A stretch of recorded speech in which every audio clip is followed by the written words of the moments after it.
오늘 우리에게 주신 하나님의 말씀은 요한복음 16장 29절에서 33절까지의 말씀입니다.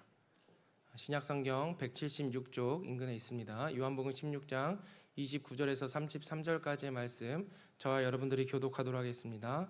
제가 먼저 읽겠습니다. 제자들이 말하되 지금은 밝히 말씀하시고 아무 비유로도 하지 아니하시니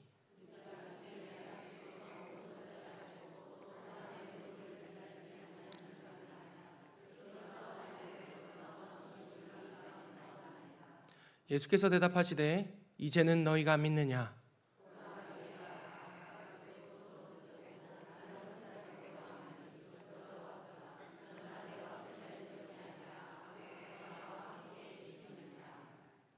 같이 읽겠습니다. 이것을 너희에게 이르는 것은 너희로 내 안에서 평안을 누리게 하려 함이라. 세상에서는 너희가 환난을 당하나 담대하라, 내가 세상을 이기었노라.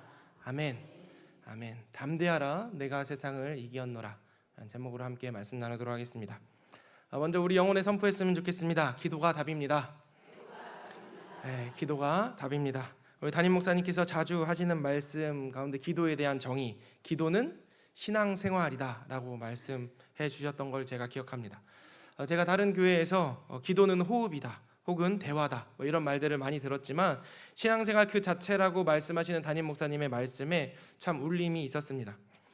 기도가 신앙생활 자체인 것에 대해 여러 가지 이유가 있겠지만 오늘 본문을 통해 우리가 하나님을 의지하지 않고서는 아무것도 할 수 없는 연약한 존재라는 사실과 우리가 기도하며 주님과 동행할 때 무엇이든 할 수 있는 강인한 존재라는 사실, 그리고 그 연약한 우리가 강한 존재가 되기 위해서 기도가 답이고 또 그렇게 기도하는 것이 우리의 신앙생활임을 오늘 말씀을 통해 함께 나누고자 합니다. 오늘 본문 말씀은 예수님의 최후의 만찬 자리에서 있었던 이야기 중에 한 부분입니다. 13장부터 시작되는 예수님의 최후의 만찬 그 자리의 이야기, 예수님의 고별 설교라고도 이야기하는데요. 오늘 말씀은 그 고별 설교, 예수님 잡혀 돌아가시기 전날 밤 예수님께서 제자들에게 하셨던 말씀의 가장 마지막에 나오는 말씀을 우리가 함께 읽었습니다. 예수님의 이야기를 쭉 들은 제자들이 예수님께 이렇게 이야기합니다. 29절 30절입니다. 제자들이 말하되 지금은 밝히 말씀하시고 아무 비유로도 하지 아니하시니 우리가 지금에야 주께서 모든 것을 아시고 또 사람의 물음을 기다리시지 않는 줄 아나이다. 이로써 하나님께로부터 나오심을 우리가 믿사옵나이다. 아멘. 예수님의 말씀에, 예수님의 고별 설교에 제자들이 감명이 깊었던 것 같습니다. 예수님이 어떤 분인지, 진짜 하나님으로부터 오신 분인 것을 우리가 어떻게 한다고요? 믿습니다. 우리가 믿겠습니다 이야기하는 겁니다. 예수님이 하나님으로부터 오셨음을 믿는다는 제자들의 말에 예수님 기분이 어떠셨을까요? 드디어 너희가 나를 인정해 주는구나. 드디어 너희가 나를 알아봐 주는구나. 3년 동안 그렇게 이야기했는데 이제야 좀 알아듣는구나, 이렇게 생각하셨을까요? 예수님의 반응을 말씀을 통해 함께 봤으면 좋겠습니다. 31절 32절에 예수님이 이렇게 말씀하십니다. 예수께서 대답하시되 이제는 너희가 믿느냐? 보라, 너희가 다 각각 제 곳으로 흩어지고 나를 혼자 둘 때가 오나니 벌써 왔도다. 그러나 내가 혼자 있는 것이 아니라 아버지께서 나와 함께 계시느니라. 아멘. 이제는 너희가 믿느냐? 보라, 너희가 다 각각 제 곳으로 흩어지고 나를 어떻게 해요? 혼자 둘 때가 오나니 벌써 왔도다. 무슨 말이에요? 너희가 다 나를 믿고 있지만 얘들아 봐봐라, 너희 다 나 떠나갈 거야. 이제 곧 너희가 나 다 떠나갈 거야 라고 말씀하시는 겁니다. 아니, 믿겠다는 사람들에게 무슨 초치는 것 같은 이야기를 하시는 걸까요? 믿겠다는 제자들에게 예수님은 너희가 나를 믿긴 하겠지만 그래도 너희가 나 다 떠나갈 거라고 말씀하시는 겁니다. 여러분, 우리가 이런 이야기를 지금 여기서 처음 보는 게 아닐 겁니다. 잘 생각해보면 이 제자들과 예수님의 있었던 이야기와 비슷한 얘기를 우리가 또 하나 알고 있습니다. 어떤 얘기죠? 예수님과 베드로의 이야기입니다. 베드로가 죽기까지 예수님을 따르겠다고 했을 때 예수님이 이와 같이 말씀하십니다. 요한복음 13장에서 세족식과 성찬식을 하신 후에 예수님께서 제자들이 올 수 없는 곳으로, 너희가 올 수 없는 곳으로 내가 떠나가겠다 얘기하니까 제자 베드로가 이렇게 이야기하죠. 요한복음 13장 36절 37절입니다. 같이 읽겠습니다. 시몬 베드로가 이르되 주여 어디로 가시나이까? 예수께서 대답하시되 내가 가는 곳에 내가 지금은 따라올 수 없으나 후에는 따라오리라. 베드로가 이르되 주여 내가 지금은 어찌하여 따라갈 수 없나이까? 주를 위하여 내 목숨을 버리겠나이다. 아멘. 주를 위하여 무엇도 버린다고요? 목숨까지도 버린다고 이야기합니다. 베드로가 예수님 기분 좋으라고 빈말로 그냥 하는 말이었을까요? 아니에요. 진짜 죽을 마음으로, 진짜 내 생명을 바쳐서 주님을 따라가고 싶은 마음으로 이야기했을 겁니다. 모든 것을 버리고 따라왔던 베드로, 밤새도록 물고기를 못 잡다가 예수님 말씀에 순종해서 그물을 내렸더니 물고기가 그물이 찢어지도록 잡힌 것을 경험했던 사람이 베드로예요. 많은 병든 자를 치료하시는 예수님을 경험했고 귀신 들린 자에게 자유를 주는 예수님, 그 능력 있는 예수님을 본 사람이 베드로였어요. 풍랑을 잔잔케 하시는 예수님을 베드로는 보았고 심지어 예수님의 말씀에 따라 바다 위를 걷기까지 한 사람이 베드로였어요. 주님이 어떤 분인지 내가 아니까 내가 죽기까지 주님을 따르겠습니다. 진심으로 이야기했던 베드로입니다. 이런 신앙의 체험을 말할 것 같으면 베드로의 견줄 사람이 인류 역사에 없을 거예요. 누가 베드로보다 더 많은 경험을 했겠어요. 베드로는 진심이었고 진심으로 예수님을 따라 죽을 작정이었습니다. 그런데 예수님 뭐라 말씀하십니까? 38절에 이렇게 말씀하십니다. 예수께서 대답하시되 내가 나를 위하여 목숨을 버리겠느냐? 내가 진실로 진실로 내게 이르노니 닭 울기 전에 내가 3번 나를 부인하리라. 베드로 진심이었다니까요. 베드로 진심으로 예수님 위하여 죽기까지 따르고 싶었는데 예수님 뭐라고 말씀하세요? 내가 목숨을 버리겠느냐? 내가 진실로 진실로 내게 이르노니. 아유, 또 진실로는 왜 2번이나 하셔서 베드로 속상하게 닭 울기 전에 3번이나 나를 부인하겠다고 이야기하는 예수님의 말씀을 볼 수 있습니다. 예수님 왜 그렇게까지 하시는 걸까요? 죽기까지 따르겠다는 베드로, 주님께서 하나님으로부터 나오심 우리가 믿습니다라고 이야기했던 제자들의 진심의 고백, 그 고백 앞에서 왜 예수님께서 너희가 다 나 떠나갈 거라라고 말씀하시는 걸까요? 예수님은 우리의 연약함을 다 아십니다. 우리가 얼마나 연약한지 주님이 다 아시는 거예요. 우리의 진심이 우리의 생각보다 그렇게 강력하지 않다는 걸 주님 아시고 우리가 고백한 진심의 고백을 우리가 살아낼 능력이 없다는 걸 주님이 아시는 거예요. 못할 걸 알면서도 역시 내 제자다, 이제라도 안다니 다행이다, 잘했다 말하면 그 말에 대한 책임은 누구에게 갑니까? 제자들에게 가요. 네가 그렇게 말하지 않았냐? 너 그렇게 말해놓고서 왜 나를 떠나갔냐? 그 죄책이 다 누구한테 가요? 제자들에게, 베드로에게 가는 거예요. 그 말을 지키지 못했을 때 좌절은 말로 다 할 수 없습니다. 보통의 마지들이 자기가 감당할 수 없는 기대를 많이 받는 경우가 있습니다. 어떤 지위에 있는 사람이나 그 사람의 아이들이 그런 감당할 수 없는 기대를 받는 경우가 많이 있죠. 목사님, 선교사님들의 자녀들이 모인 곳에 가면 딱 2부류의 사람이 있습니다. 중간은 별로 없어요. 아주 거룩하고 누가 봐도 모범생인 사람들과 누가 봐도 엇나간 사람들, 이렇게 딱 2부류로 나눠졌어요. 그 기대를 받고 산 사람들이 그 기대에 열심히 해서 어떻게 맞춰가며 살아간 사람과 아예 좌절해서 무너져 버린 사람들, 2 그룹으로 나눠져 있는 걸 볼 수 있습니다. 예수님은 그들이 못할 것을 아셨고 그들에게 과한 기대를 하지 않으셨고 그들의 진심과 다르게 그들이 진심을 살아낼 능력이 없어서 다 떠나갈 거라고 말씀하시는 겁니다. 우리도 우리 자신의 진심이 얼마나 나약한지 잘 알고 있습니다. 여러분, 올해가 벌써 절반 이상이 지나갔습니다. 연초에 세웠던 계획들 기억하시나요?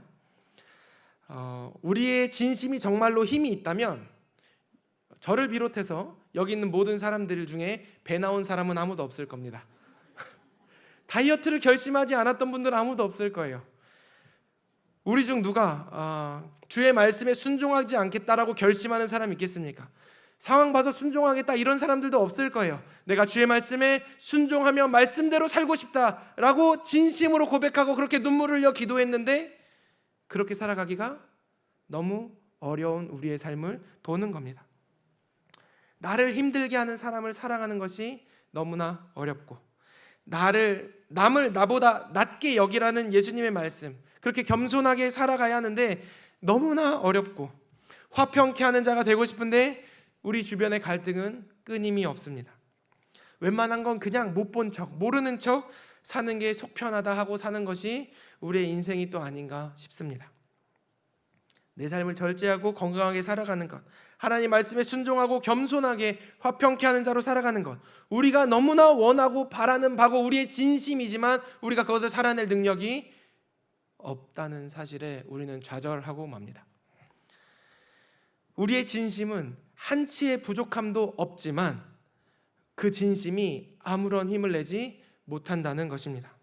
예수님은 그런 우리를 아셨습니다. 우리가 요한복음 16장 마지막 부분을 읽었는데 앞서 이야기한 것처럼 이 이야기는 13장 마지막에 베드로한테 너가 나를 떠나갈 거야 라고 말씀하신 이후로 14장, 15장, 16장에 걸쳐서 3장에 걸쳐서 예수님의 고별 설교가 기록되어 있습니다.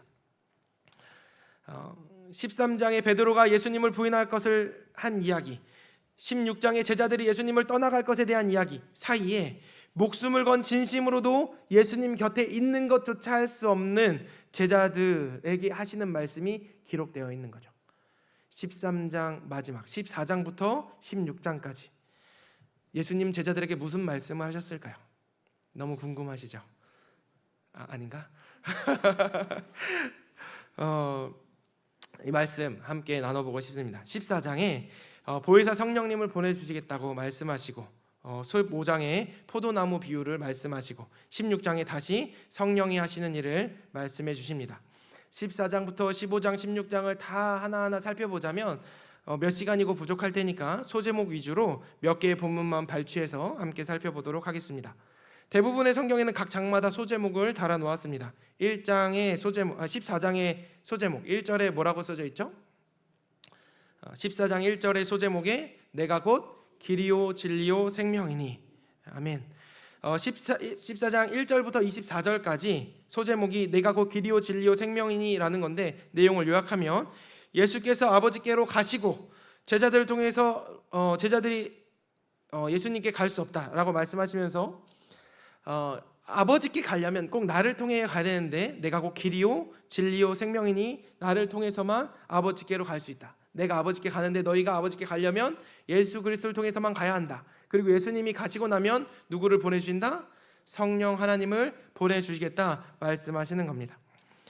16절에 이렇게 이야기합니다. 내가 아버지께 구하겠으니 그가 또 다른 보혜사를 너희에게 주사 영원토록 너희와 함께 있게 하리니 그는 진리의 영이라 세상은 능히 그를 받지 못하나니 이는 그를 보지도 못하고 알지도 못함이라. 그러나 너희는 그를 아나니 그는 너희와 함께 거하심이요 또 너희 속에 계시겠음이라. 내가 너희를 고아와 같이 버려두지 아니하고 너희에게로 오리라. 예수님께서 가시고 우리에게 누구를? 보혜사 성령님을 보내주시겠다라고 말씀하시는 것입니다. 25절부터 소제목은 보혜사입니다. 그 보혜사 성령님이 우리 가운데 오셔서 어떤 일을 해주시는가? 예수님께서 가시고 보내주시겠다는 보혜사 성령님이 우리 가운데 오셔서 해주시는 일을 26절에 이렇게 이야기합니다. 보혜사 곧 아버지께서 내 이름으로 보내실 성령, 그가 너희에게 모든 것을 어떻게 해요? 가르치시고 내가 너에게 말한 모든 것을 어떻게 해요? 생각나게 하리라. 성령님이 우리에게 가르쳐 주시고 예수 그리스도의 말씀을 생각나게 해주신다고 말씀하시는 것입니다. 이것이 왜 그렇게 중요한가? 15장 말씀을 보면 알 수 있습니다. 15장의 소제목은 나는 포도나무요 너희는 가지라. 네, 참 포도나무이신 예수님과 농부이신 하나님 아버지, 그리고 우리는 가지라고 표현하며 15장 4절 5절에 이렇게 얘기합니다. 내 안에 거하라 나도 너희 안에 거하리라. 가지가 포도나무에 붙어있지 아니하면 스스로 열매를 맺을 수 없음 같이 너희도 내 안에 있지 아니하면 그러하리라. 나는 포도나무요 너희는 가지라. 그가 내 안에 내가 그 안에 거하면 사람이 열매를 많이 맺나니 나를 떠나서 너희가 아무것도 할 수 없음이라. 가지인 우리가 아무런 힘이 없다는 거예요. 강단의 꽃이 아무리 예뻐도 생명력이 없는 것처럼, 아무리 물을 잘 주고 비료를 주고 좋은 것을 준다고 얘가 열매를 맺을 수 없는 것처럼 우리가 예수님께서 떨어져 나와 있다면 아무것도 할 수 없다고 이야기하시는 겁니다. 우리가 주님 안에, 주님이 우리 안에 있을 때에야만 우리가 생명력을 얻고 열매를 맺을 수 있다고 말씀하시는 거죠.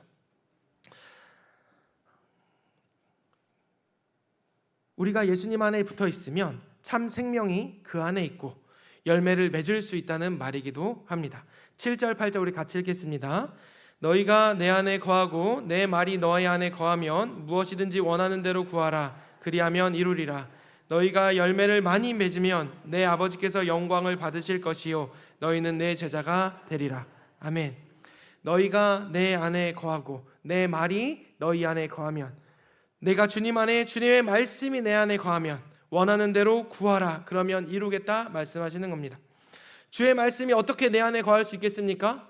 하나님의 말씀이, 예수 그리스도의 말씀이 어떻게 내 안에 거할 수 있겠어요? 내가 공부를 열심히 하고 성경을 달달 외우면 그 말씀이 내 안에 거한다고 말할 수 있나요? 마른 나무와 같은 우리들이 성경을 머리로만 안다고 뭐가 달라지겠습니까? 아까 14장에서 성령이 하시는 일 뭐였죠? 우리에게 가르쳐 주시고 예수님의 말씀이 생각나게 해주시겠다고 하셨던 그 말씀이 우리 안에 있어요. 그 성령의 역사가 우리 안에 있어야 성령 안에서 우리가 하나님의 뜻을 알 수 있고 예수님의 말씀을 품을 수 있다고 이야기하는 겁니다. 우리가 하나님의 뜻을 알고 주의 말씀 안에서 구하는 것, 하나님이 기뻐하시는 그것을 구하면 예수님께서 이루어 주신다고 하시고, 그렇게 이루어진 것들을 뭐라고 표현하세요? 열매라고 표현하십니다. 그가 내 안에, 내가 그 안에, 예수 그리스도가 내 안에, 주의 말씀이 내 안에, 내가 예수 그리스도 안에 있을 때 그 안에서 내가 구한 것을 주님께서 이루어 주시겠다 말씀하시고, 그렇게 이루어진 것을 내가 한 건 아무것도 없는데 예수님이 나에게 공급하셔서 나에게서 나타난 건데 그것을 열매라 말씀하시며 기뻐하신다 말씀하시는 거예요. 요한복음 15장 7절 8절 너희가 내 안에 거하고 내 말이 너희 안에 거하면 무엇이든지 원하는 대로 구하라. 그리하면 이루리라. 너희가 열매를 많이 맺으면 내 아버지께서 영광을 받으실 것이요 너희는 내 제자가 되리라. 성령으로 인해서 우리가 주의 말씀 안에 거할 수 있고 예수 그리스도 안에 거할 수 있게 되는 것입니다. 그렇게 열매를 맺으면 영광을 받으시겠다 말씀하시는 거죠. 포도나무의 핵심이 무엇입니까? 열매를 많이 맺어라가 아닙니다. 이건 결과예요. 무엇의 결과냐? 예수님 안에 있는 결과입니다. 그가 내 안에, 내가 그 안에 있는 결과로 우리가 열매를 맺게 되는 것이죠. 예수님은 주님이 하나님 아버지 안에 어떻게 거하셨는지 설명하시면서 우리가 예수님 안에 어떻게 하면 거할 수 있는지 이렇게 말씀하십니다. 10절 말씀입니다. 같이 읽겠습니다. 내가 아버지의 계명을 지켜 그의 사랑 안에 거하는 것 같이 너희도 내 계명을 지키면 내 사랑 안에 거하리라. 아멘. 예수님이 하나님 아버지와 사랑을 나누는 방법, 아버지의 계명을 지켜서 그의 사랑 안에 거하는 것 같이 너희도, 제자들도 예수님의 계명을 지켜서 예수님의 사랑 안에 거하라고 말씀하시는 거죠. 예수님과 하나님이 함께 하셨듯이 우리도 예수님과 함께 할 수 있는 방법을 알려주는 겁니다. 어떻게요? 그의 계명을 지켜서, 예수 그리스도의 계명을 지켜서. 예수님의 계명 무엇이죠? 12절에 이렇게 말씀하십니다.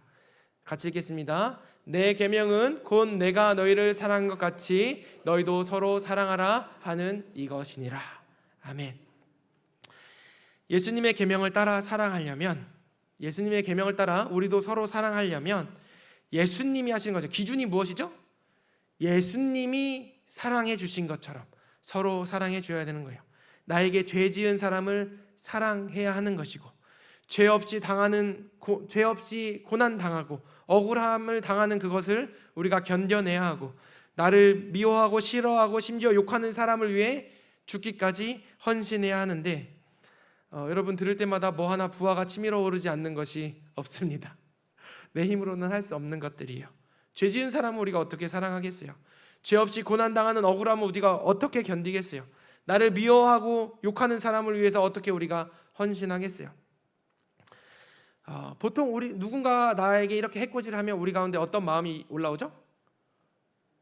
화가 나고 분노가 끓어오르고 막 짜증이 나고 막 그러면 머리가 마비돼 가지고 우리의 몸과 입이 거칠어지게 됩니다.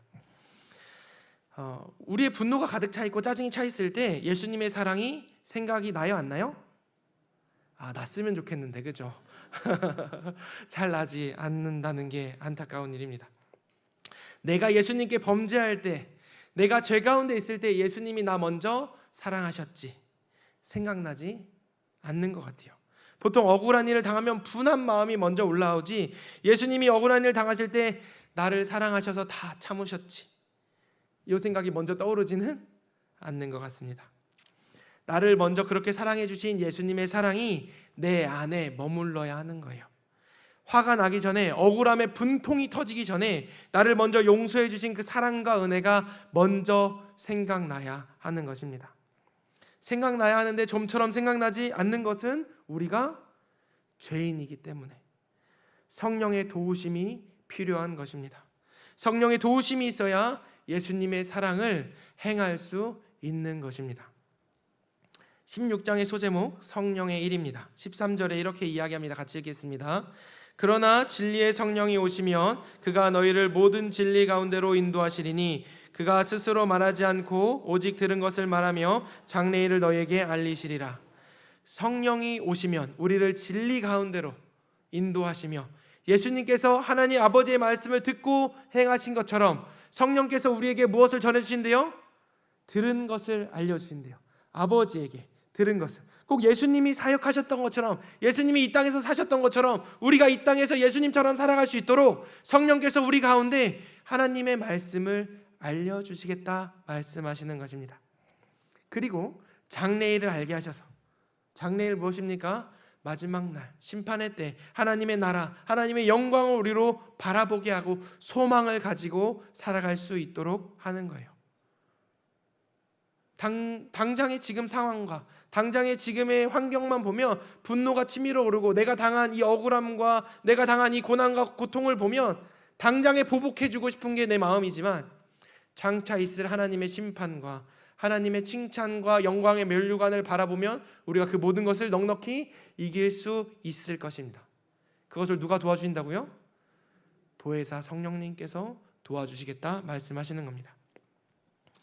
우리가 예수님이 이 땅에 사셨던 것처럼 우리도 예수님처럼 살아갈 수 있도록 성령님께서 도와주시겠다 말씀하시는 겁니다. 그리고 우리가 읽은 오늘의 본문 말씀입니다. 제자들이 그러죠. 예수님 다 믿습니다.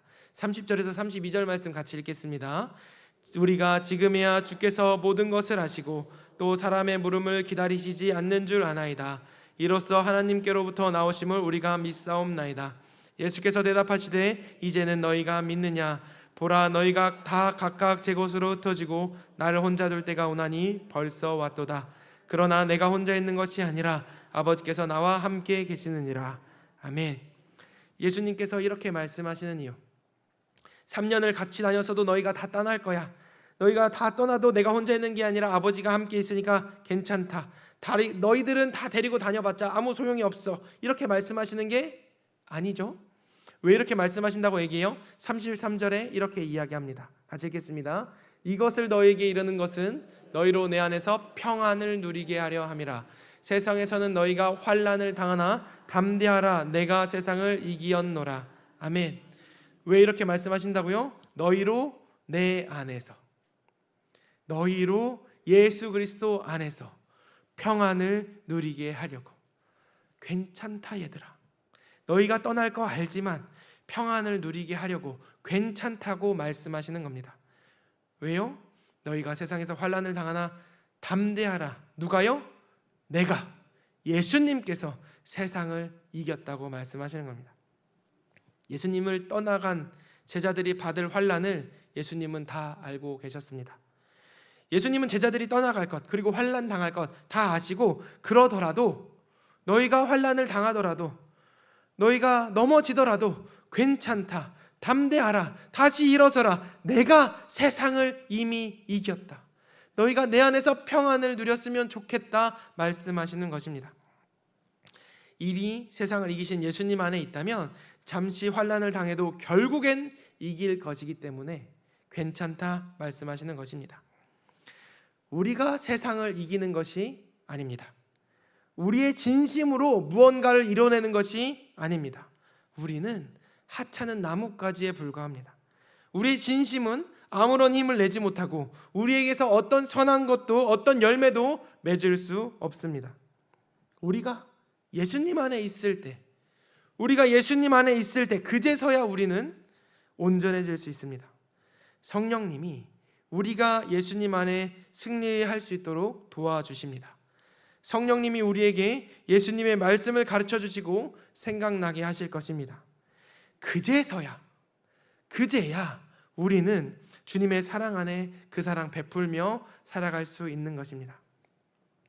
14장의 성령님, 16장의 성령님, 가운데 15장의 포도나무 비유. 처음에 요한복음 읽으면서 성령님 이야기를 이렇게 14장, 15장 이렇게 적어놓고 16장에 포도나무 비유해놓으면 성령님 얘기 쭉 하고 포도나무 얘기하고 그러면 읽기가 너무 좋잖아요. 근데 왜 이걸 이렇게 띄엄띄엄 해놨나 이해가 잘 가지 않았었는데 나중에서야 알게 되었습니다. 굳이 성령님의 이야기 사이에 포도나무 비유를 꽂아 넣으신 이유, 왜 그랬을까요? 포도나무 비유 이야기가 강조돼서 나와 있는 거죠. 성령이 하시는 일의 결과, 포도나무 이야기처럼 예수님과 연합하여 생명력 있는 삶, 열매 맺는 삶 살라고 말씀하시는 것입니다. 가진 우리는 아무것도 아니지만 예수님 안에 있으면 평화가 있고 기쁨이 있고 열매가 있다고 말씀하시는 겁니다. 그걸 도와주시는 분이 누구시라고요? 성령님이십니다. 제자들에게 이 말씀을 하신 후에 땀이 핏방울이 되도록 기도하신 예수님의 기도문이 17장에 나옵니다. 간절히 기도하신 예수님, 뭐라고 기도하셨을까요? 17장 11절 말씀 우리 같이 읽겠습니다. 나는 세상에 더 있지 아니하오나 그들은 세상에 있사옵고 나는 아버지께로 가옵나니 거룩하신 아버지여 내게 주신 아버지의 이름으로 하나가 되게 하옵소서. 아멘. 예수님께서 하나님 아버지에게 가시고 이 세상을 떠나가시지만 제자들은 남아있으니 아버지의 이름으로 그들을 보존하사 우리와 같이 그들도 어떻게 해요? 하나가 되게 하옵소서. 하나님과 예수님이 하나셨던 것처럼 제자들도 예수님을 통하여 하나님과 하나된 삶을 살게 해달라고 기도하는 것입니다. 예수님의 제자들이 누구와? 하나님과 하나 되게. 꼭 누구처럼요? 예수님이 이 땅에서 사셨던 것처럼요. 그게 끝이 아닙니다. 20절 21절에 이렇게 고백합니다. 내가 비옵는 것은 이 사람들만 위함이 아니요 또 그들로 말미암아 나를 믿는 사람들도 위함이니 아버지여 아버지께서 내 안에 내가 아버지 안에 있는 것 같이 그들도 다 하나가 되어 우리 안에 있게 하사 세상으로 아버지께서 나를 보내신 것을 믿게 하옵소서. 아멘. 내가 비옵는 것은 이 사람만을 위함이 아니요 이 사람 제자들만을 위하는 것이 아니라 그들의 말로 제자들의 말로 인해서 나를 믿는 사람들도 위함이니 제자들의 말로 인해서 예수님을 믿는 사람 누구입니까? 제자들의 말로 인해서 성경의 말씀을 통해서 예수님을 믿는 사람 누구예요? 지금 여기에 있는 우리를 위하여 예수님 땀방울이 핏방울 되도록 기도하시는 거예요. 지금 우리를 위해서, 지금 여기에 있는 우리를 위하여 뭐라고 말씀하십니까? 아버지요 아버지께서 내 안에 내가 아버지에 있는 것 같이 그들도 우리 여기에 있는 모든 사람들도 다 하나가 되어 우리 안에 있게 하소서. 우리도 모두 다 하나님 안에서 연합하길 기도하고 계신 것입니다. 여러분, 우리는 제자들과 같이 기적을 경험하고 은혜를 경험하고서도 예수님을 떠날 수 있는 그런 연약하고 아무것도 아닌 그저 죄인입니다. 우리의 진심은 생각보다 그렇게 힘이 없고 우리의 각오도 아무런 능력이 없습니다. 그런 우리가 우리의 힘과 능력으로 뭘 해본다고 두 주먹 불끈 쥐고 뭘 해본다고 한다면 베드로와 다른 제자들에게 얘기하셨던 것처럼 예수님 말씀하실 거예요. 너의 힘으로는 너는 나를 배신할 거야. 네가 한다 그러면 너는 나를 떠나갈 거야. 너의 힘으로 너 혼자 한다 그러면 네가 아무리 두 주먹 불끈 쥐고 있어도 실패할 거야. 너 혼자선 아무런 열매를 맺을 수 없어 라고 말씀하실 거예요. 주님의 말씀은 우리가 아무것도 할 수 없다는 것에서 끝나지 않습니다. 오늘 본문 33절 말씀 다시 보도록 하겠습니다. 이것을 너희에게 이르는 것은 너희로 내 안에서 평안을 누리게 하려 함이라. 세상에서는 너희가 환난을 당하라. 담대하라. 내가 세상을 이기었노라. 아멘. 이것을 너희에게 이르는 것은 우리의 실패, 우리의 무능함, 우리의 진심에도 불구하고 열매 맺지 못하는 것을 너희에게 알려주는 것은 너희로 내 안에서 너희의 힘이 아닌 예수 그리스도의 능력 안에서 평안을 누리고 그 안에서 승리를, 그 영광을 누리게 하려고 이 말씀을 하신다 말씀하시는 것입니다. 주의 영이 없이, 성령이 없이는 우리 언제나 실패할 것입니다. 하지만 예수님 안에 있을 때 우리는 모든 것을 할 수 있으며 주 안에서 구한 것은 주님께서 무엇이든지 들어주시며 그것을 열매나 말씀하시고 하나님께서 영광 받으시며 우리로 참 평안을 누리게 하실 것입니다. 세상이 내 뜻대로 탄탄대로를 걷는다는 게 아니에요. 주님 안에 있으면 우리가 아무 문제 없고 탄탄대로를 걸을 거라고 얘기하는 게 아닙니다. 우리는 예수님 믿는다는 이유로, 우리가 진리를 따른다는 이유로, 우리가 죄를 거부하고 비진리를 거절한다는 이유로 핍박받고 꽉 막힌 사람이라고 손가락질 받으며 환난을 당할 것입니다. 하지만 주님 뭐라 말씀하십니까? 담대하라, 내가 세상을 이기었노라. 담대하라, 내가 세상을 이겼노라. 너희 힘들지, 세상에서 너희 구박하지, 담대하라. 그렇지만 내가 세상을 이기었노라. 주님 우리에게 말씀하십니다. 여러분, 우리의 힘으로 아무것도 할 수 없음을 인정하고 주님을 의지하십시오. 주께 붙어 있으십시오. 주님을 의지하고 주께 붙어 있는 것, 그 행위가 바로 기도입니다. 그래서 기도가 답입니다. 기도하지 않고 예수님을 의지하지 않고는 어떠한 열매도 맺을 수 없습니다. 주일학교 여름 행사를 앞두고 담임 목사님께서 몇 차례 강단에서 하셨던 말씀이 생각납니다. 성경학교를 뭘로 준비하라고 하셨죠? 기도로 준비하라고 몇 차례 강조하셨어요. 심지어 이렇게도 말씀하셨습니다. 기도하지 않으면 아무런 소용이 없다고. 기도하시라고. 기도하지 않고 성경학교 해봤자 아무런 소용이 없다고. 기도하시라고 끊임없이 말씀하셨던 것들이 생각이 납니다. 우리가 아무리 좋은 일, 선한 일, 거룩해 보이는 일을 계획한다 할지라도, 주의 일을 한다고 그 일을 계획한다 할지라도 성령님 도우심 없이는 아무것도 할 수 없다는 사실을 기억하시기 바랍니다. 성령님 없이 우리 아무 열매 맺을 수 없습니다. 기도가 답입니다. 기도해야 삽니다. 기도가 열매입니다. 기도는 예수님의 사랑을 알게 하고 그 사랑을 살아낼 힘을 주게 합니다. 기도는 예수님의 마음을 알게 하고 그 마음으로 구하게 합니다. 기도는 하나님의 뜻을 알게 하고 행하게 합니다. 그제서야 우리는 열매를 맺을 수 있게 됩니다. 그렇게 우리가 하나님과 연합하여 살아갈 때 우리는 하나님이 주시는 참 평안을 누리게 될 것이며 하나님의 영광에 참여하는 기쁨이 우리 안에 넘치게 될 것입니다. 성령님과 동행함으로, 기도함으로, 그가 내 안에 내가 그 안에, 하나님 안에서 연합함을 누림으로 주님이 주시는 기쁨과 영광에 참여하는 모든 화원의 성도님들 되시기를 주의 이름으로 축복합니다. 기도하겠습니다. 주님, 부족하고 연약한 죄인들 주님 의지하여 주께 나왔사오니 불쌍히 여기시고 긍휼히 여기사 우리의 모든 죄를 사하여 주옵시고 우리로 주님과 연합하는 기쁨이 넘치게 하여 주시옵소서. 성령 하나님, 우리가 기도하며 주께 나아갈 때 하나님의 뜻을 알게 하시며 주의 마음 품게 하여 주시고 주의 뜻 안에서 기도하게 하시며 주의 성령으로 주의 마음 안에서 살게 하여 주시옵소서. 우리의 삶에 하나님의 뜻이 나타나게 간절히 바라오니 성령 하나님, 우리의 삶을 붙드시고 인도하여 주시다 우리로 진리 가운데 행하게 하여 주시옵소서. 우리가 주 안에서 기쁨과 평안을 누리며 주께서 우리에게 주신 승리를, 그 영광을 함께 누리기 원하오니 주님, 우리 삶에 끊임없이 말씀하여 주시옵소서. 그 말씀에 순종할 수 있는 힘과 능력 허락하여 주시며 그 말씀 따라 살아갈 때 우리 삶에 열매 맺는 축복 더하게 하여 주시옵소서. 예수님의 이름으로 기도합니다. 아멘.